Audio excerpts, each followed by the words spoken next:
सत्ता जब हाथ से चली जाती है तो बहुत परेशानी होती है। जो लोग बोलते थे कि रिवाज बदलेगा, उनका राज ही बदल गया है। भाजपा से 5 वर्ष का समय काटे नहीं कटेगा। कांग्रेस ने ये समय काटा है। ये बात उप मुख्यमंत्री मुकेश अग्निहोत्री ने एक प्रेस वार्ता में कही। उन्होंने कहा कि जिनका कोई नहीं, उनकी सरकार है और कांग्रेस इस थीम पर चल रही है। सरकार आर्थिक बदहाली के बावजूद गारंटियां पूरी करेगी। भ्रांतियां फैलाने से भाजपा को कुछ हासिल नहीं होने वाला है। भाजपा अभी 3 महीने पहले ही सत्ता से विदा हुई है। कांग्रेस के पास 40 सीटें हैं और एक मजबूत सरकार प्रदेश में काम कर रही है। विपक्ष को सरकार को समय देना चाहिए। प्रदेश की बदहाली के लिए भाजपा जिम्मेदार है। कांग्रेस ने विधानसभा का चुनाव जीता है और लोकसभा भी जीतेगी। मुकेश अग्निहोत्री ने कहा कि कांग्रेस ने ओपीएस दे दिया है। भाजपा ने अपने 5 वर्ष के कार्यकाल में ओपीएस नहीं दिया। उनको इस बात का जवाब देना चाहिए। जिन कर्मचारियों को सरकार ने ओपीएस दे दिया है, वो ताउम्र कांग्रेस को याद रखेंगे। कांग्रेस की गारंटियां प्रियंका गांधी और कांग्रेस के वरिष्ठ नेताओं ने घोषित की हैं, जो हर हाल में पूरी की जाएंगी। उन्होंने पूर्व मुख्यमंत्री जयराम ठाकुर से आग्रह किया है कि वो केंद्र से एनपीएस कर्मचारियों का 8,000 करोड़ दिलवाने का काम करे, जो केंद्र देने से मना कर रहा है। कांग्रेस सरकार ने नई नीतियों की घोषणा की है, ऑक्शन की घोषणा की है, जिसे भाजपा सरकार नहीं कर पाई।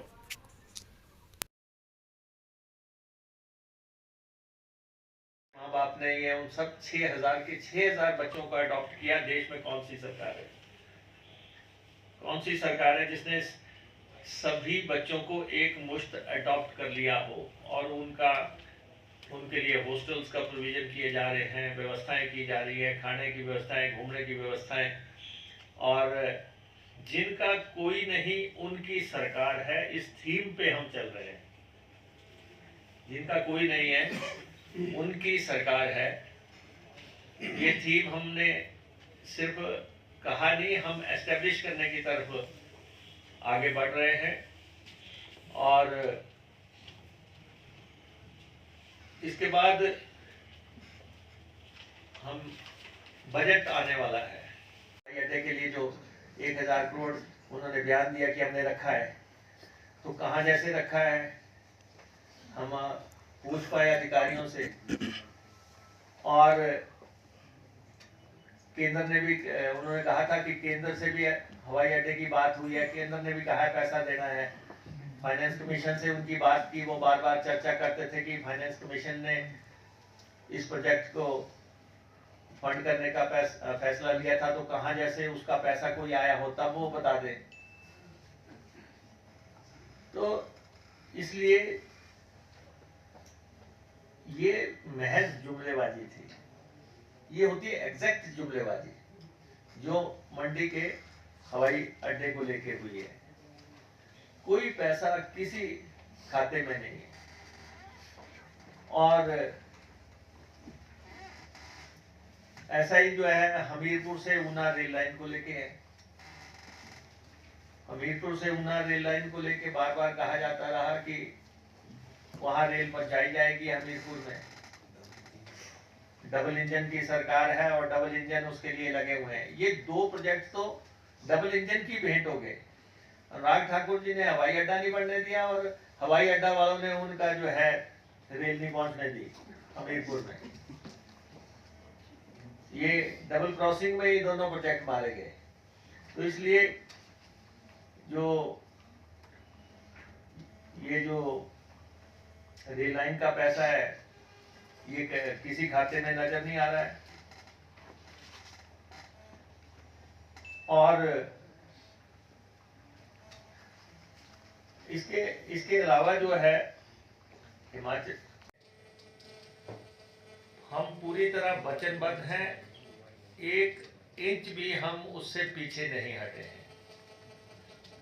और धारणाएं और अफवाहें फैलाने से जो है भाजपा को कुछ भी हासिल होने वाला नहीं है। और पहले तो भारतीय जनता पार्टी अभी 3 महीने पहले सत्ता से बाहर हुई। प्रदेश की जनता ने उन्हें प्रदेश से बाहर का रास्ता दिखाया। और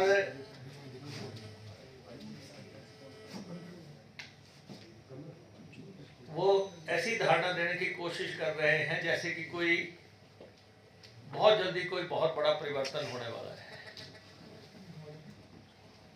प्रदेश में कांग्रेस पार्टी की 40 सीटों वाली सरकार है, बड़ी मजबूत सरकार है।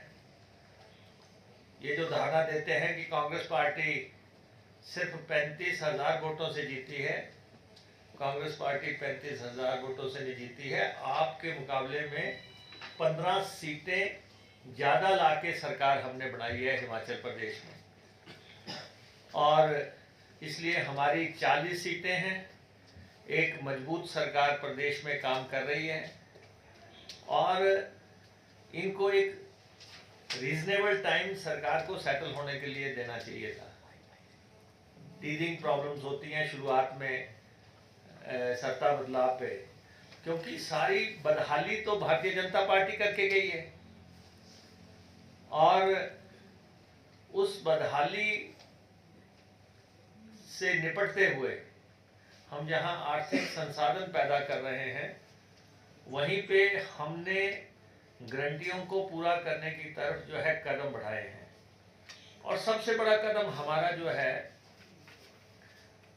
ओपीएस को हमने लागू किया। भारतीय जनता पार्टी बताए कि उन्होंने अपने शासन के 5 साल के दौरान कर्मचारियों को ओपीएस क्यों नहीं दिया। हमने कहा हमने ओपीएस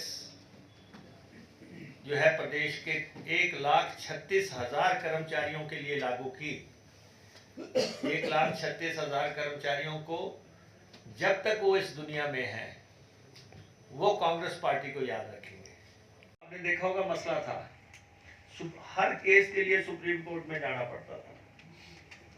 वहां पे हमारे एडवोकेट जनरल ने सुप्रीम कोर्ट के समक्ष अपना पैरवी करके इसमें हमें छूट दिलवाने में कामयाबी हासिल हुई है।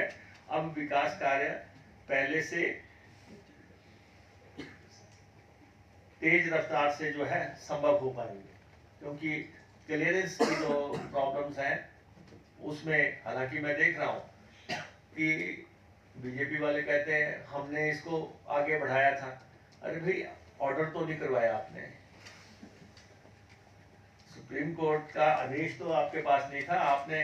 आपने वकीलों पे करोड़ों रुपए खर्च किए हैं इन मामलों की पैरवी करने के लिए, अगर वो मैं लिस्ट आपके समक्ष रखूं तो।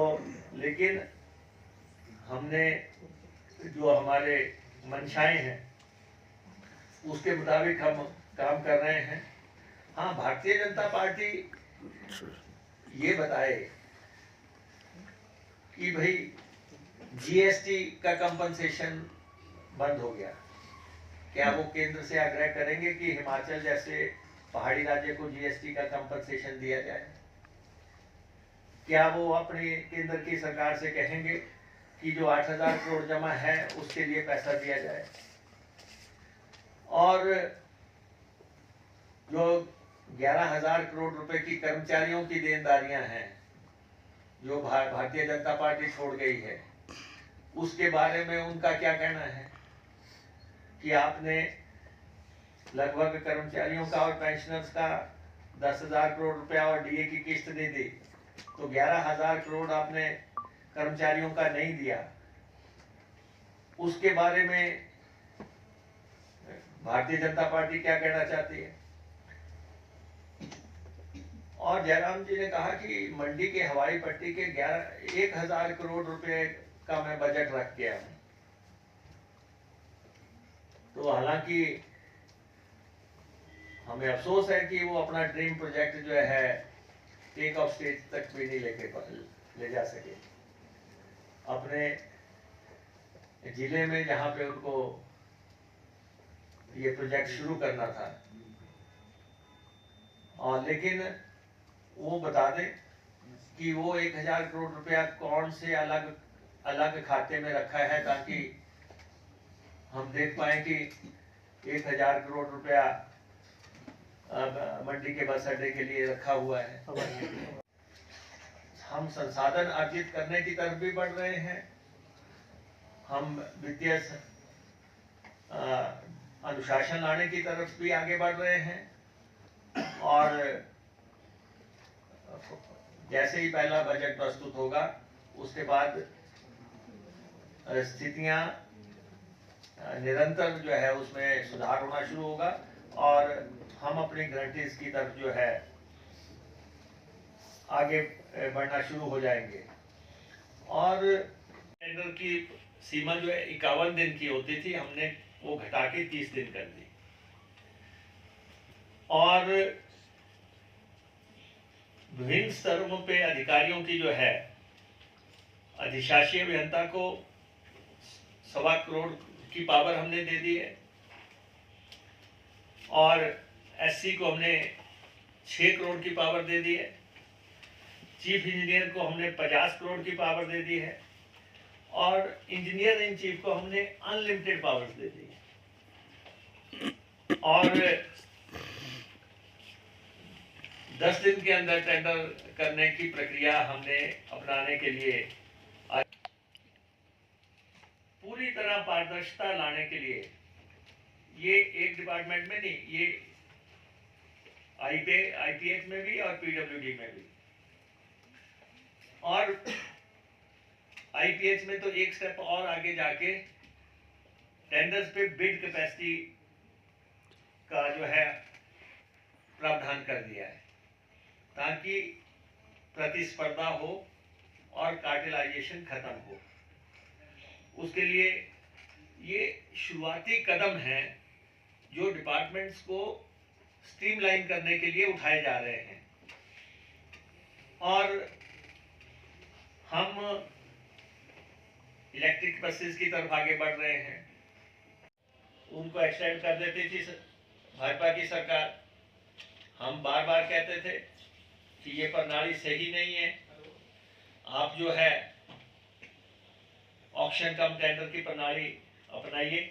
ऑक्शन होने चाहिए ठेके, लोगों को, जो लोग प्रतिस्पर्धा में हिस्सा लेना चाहते हैं उनको मौका मिलना चाहिए।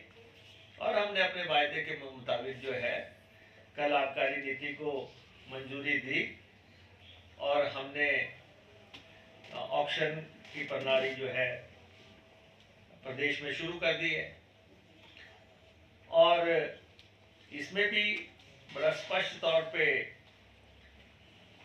हम एडजॉइनिंग स्टेट्स पे compete करने की नीति लेके आए हैं। जो सीमावर्ती हमारे राज्य हैं पंजाब और हरियाणा, उनके साथ हम कैसे compete कर सकते हैं, उस नीति को भी हमने शामिल किया है।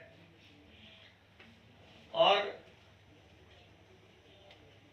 रिसोर्सेज को जनरेट करने के लिए ये डिपार्टमेंट मेरे पास है, हमने वाटर सेस लगाने का प्रावधान किया।